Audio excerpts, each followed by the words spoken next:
Mom sneered, calling it a cheap imitation.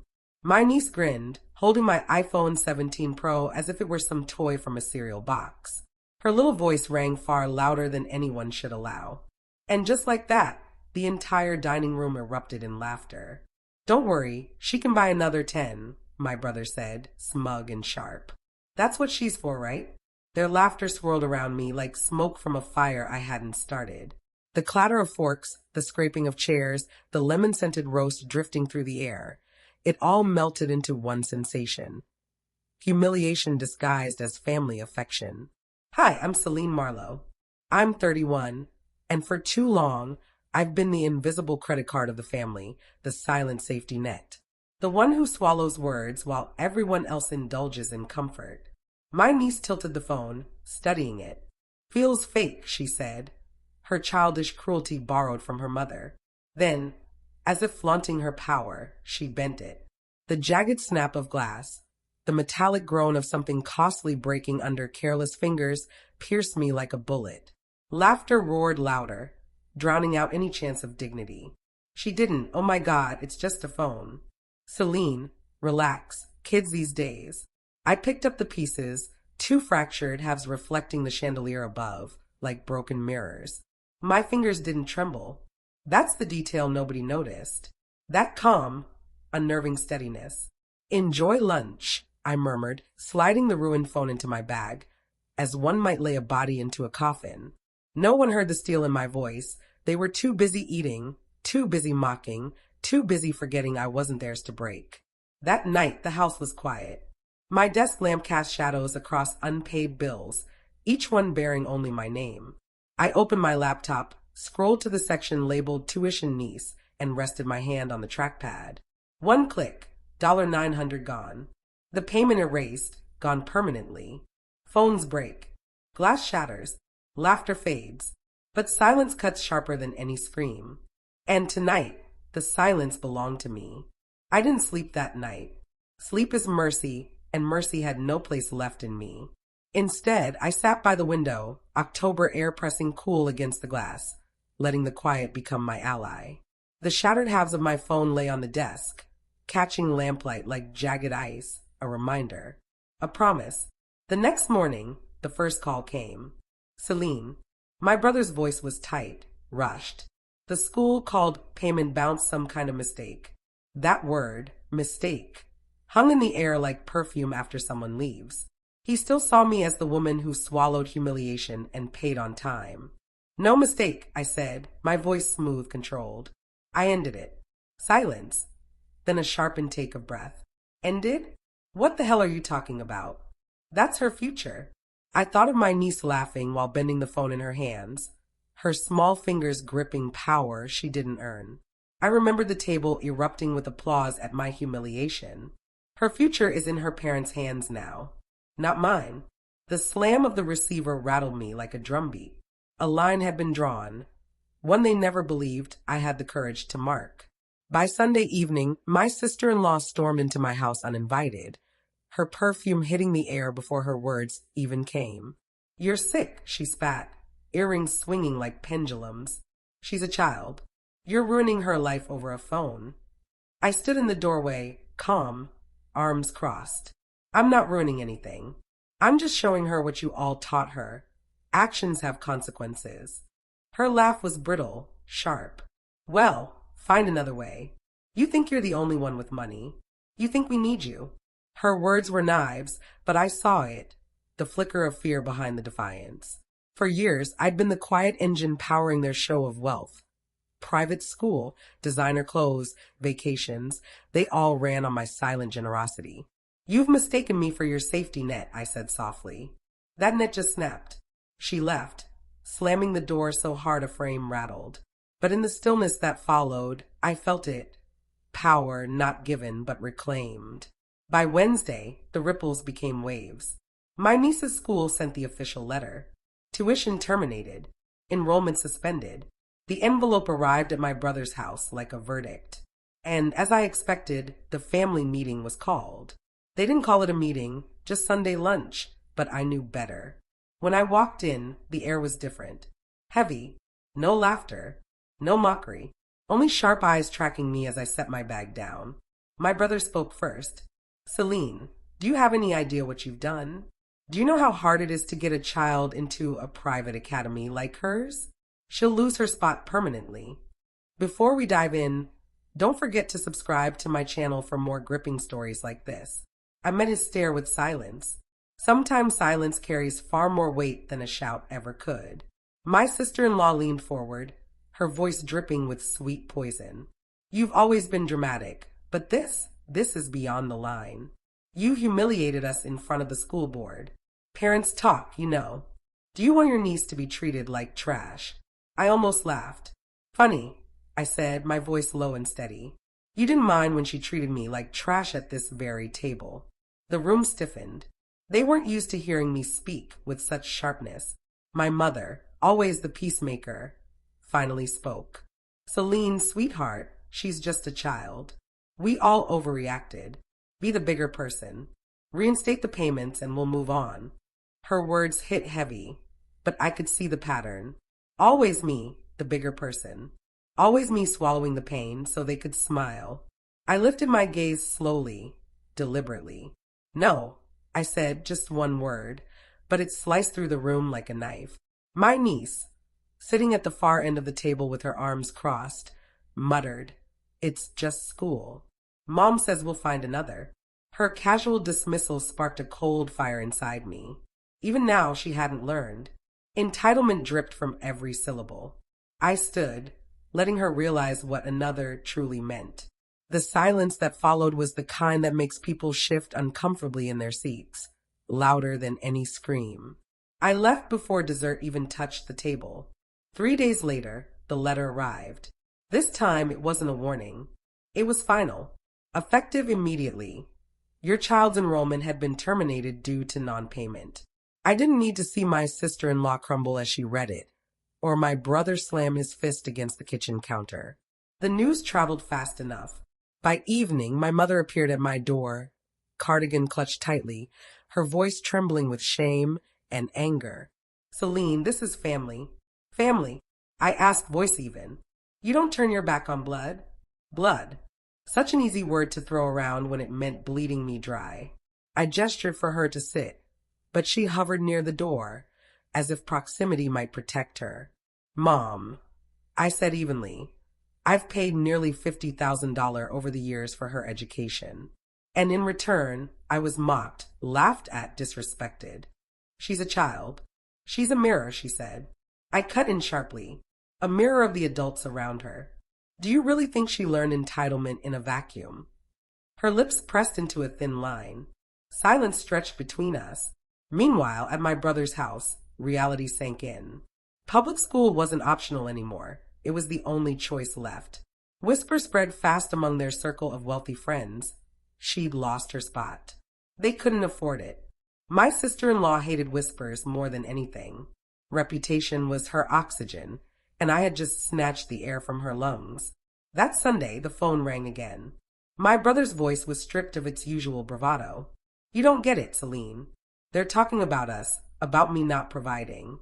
You're making me look weak." I closed my eyes, leaning against the window.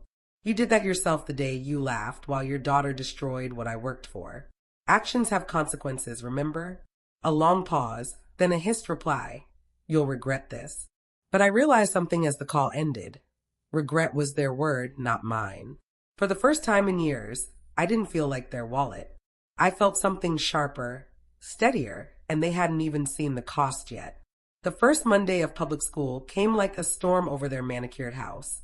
My niece stood in front of the mirror, uniform plain, shoes unbranded, backpack stitched instead of embossed. Gone were the glossy logos she flaunted in private academy halls. Her protest had been loud the night before. "I won't go. Everyone will laugh. Mom, fix this." Her tears weren't about education. They were about status, about losing the pedestal she never earned. But there was nothing left to fix. When she finally stepped into the new school, whispers trailed her like smoke. She wasn't the girl with private drivers and polished shoes anymore. She was the girl who fell. Children sense weakness like wolves. By lunch, her phone buzzed with messages from former classmates. "What happened? Did your family go broke?" I didn't need to be there to see it. The slump of her shoulders, the cracks forming in her arrogance. That week at dinner, my brother's jaw was tight, his wife's eyes rimmed red. Their pride, once armor, had crumbled into desperation. "You've made your point," my sister-in-law said, voice thin as paper. "She's suffering. She doesn't deserve this." I set down my fork, meeting her eyes without flinching. Neither did I. The words hit like a stone in still water. My niece stared at her plate, the weight of consequence finally pressing into her small frame. For years they had thrived on my silence, built their comfort on my compliance. But now silence had turned into a blade, and I wielded it with precision. Later, alone in my house, I pictured my niece lying in bed, the sting of whispers echoing in her ears. Part of me felt a fleeting pity, but pity is dangerous. Pity keeps chains intact. I whispered to the dark, let her learn. Let them all learn. For the first time in decades, my walls didn't feel like a prison, they felt like protection. By the second week, the calls multiplied, not just from my brother, but my aunt, cousins, even my mother. Each call carried the same script. Guilt, guilt, guilt. My aunt sighed over the phone.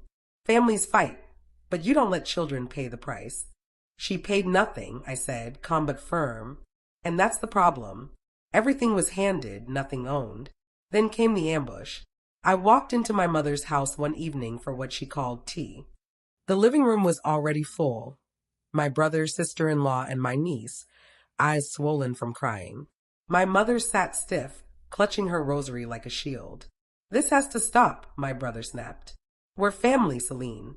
We need you." I looked at the family that had treated me like a walking ATM for years and felt nothing but ice.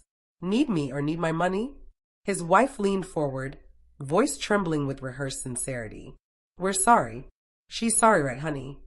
She nudged her daughter. My teeth were clenched. "Sorry." But the word was hollow, an empty balloon with no air. I could hear it, feel it. "You still don't get it," I said softly. "An apology means nothing when entitlement is still sitting beneath your skin. This stopped being about a phone a long time ago. It's about respect. And all of you have shown me just how little of it you truly have." My mother's voice trembled. "Celine, please. I raised you better than this. Don't let pride ruin us." I bent down, pressed a gentle kiss to her forehead, and whispered, "You raised me to give, not to be given up." Then I turned to the others. "You taught her actions don't carry weight. Now she's learning gravity the hard way." The room grew heavy, silence pressing against the walls. They thought I would fold. They thought their tears, their tricks, their guilt would pull me back. But they didn't understand. When a chain breaks, it never becomes steel again. It turns to dust, and I was already breathing free. The unraveling happened faster than I'd imagined. By the third week, whispers had become stories, spreading through my brother's spotless social circle like wildfire. Parents at the academy's cocktail parties asked in low voices, "Why isn't she enrolled anymore?" A colleague pulled him aside at work. "Something happened with your finances?" And my sister-in-law's perfectly curated Instagram, once overflowing with beach trips and brunch photos, fell suspiciously silent. Their reputation had always been their currency. Now, suddenly, they were bankrupt. I didn't have to lift a finger. All I had to do was watch. Then came the most revealing moment. One evening, leaving the grocery store, I found my brother waiting by my car.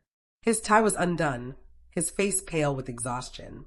For the first time, he seemed smaller than me. "Celine," he said hoarsely, "please, I'll admit it. We were wrong. About you, about everything. Just don't let her keep suffering like this. She's falling apart." I paused, studying the man who once laughed as his daughter snapped my phone in two, now standing in a parking lot, begging. "You finally know what powerlessness feels like," I murmured. "Good. That's exactly how you made me feel for years." He flinched but said nothing. Instead, he reached into his pocket and pulled out a folded check. I scraped together what I could. Half a month's tuition. Just help us with the rest until we catch up. The paper trembled in his hand like a white flag. I looked at it, then back at him. "You still don't understand. This isn't about money. It never was. It's about the way you made me small, disposable. And I'm done playing small." I slid into my car, leaving him standing under the cold streetlight, the check dangling like a useless promise. Driving away, I realized something. Revenge isn't loud. It isn't slam doors or screaming matches. It's quiet, deliberate, inevitable, like winter sliding over autumn. And for the first time, I felt no doubt because the ending was already written. The final act came not with a bang, but a whisper.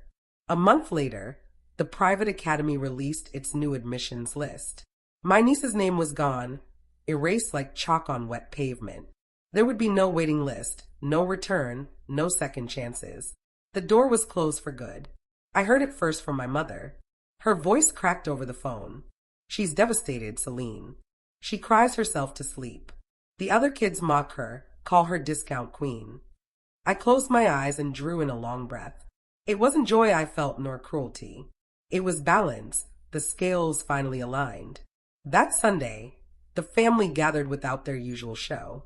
No fancy china. No booming laughter. Just a strange silence over cheap takeout containers. My niece sat curled in a corner, eyes hollow, pride stripped away. My sister-in-law wouldn't look at me, twisting napkins into shreds. My brother's voice was quiet, almost broken.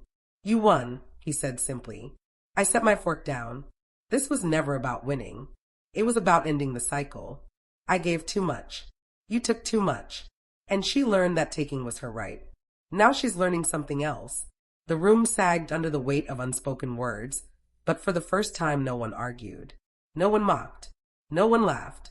They finally understood silence, the way I had lived it. Later that night, I placed the two broken halves of my phone into a box and slid it to the back of my closet. Not as a wound, but as a monument, a reminder that some fractures aren't meant to be fixed. They're meant to be remembered. As I turned off the light, I whispered into the dark. They'll never use me as their safety net again. And for the first time in my life, the word family no longer meant chains. It meant choice. Choice to walk away. Choice to protect myself. Choice to breathe without asking permission. The house was quiet, but this time the quiet was mine.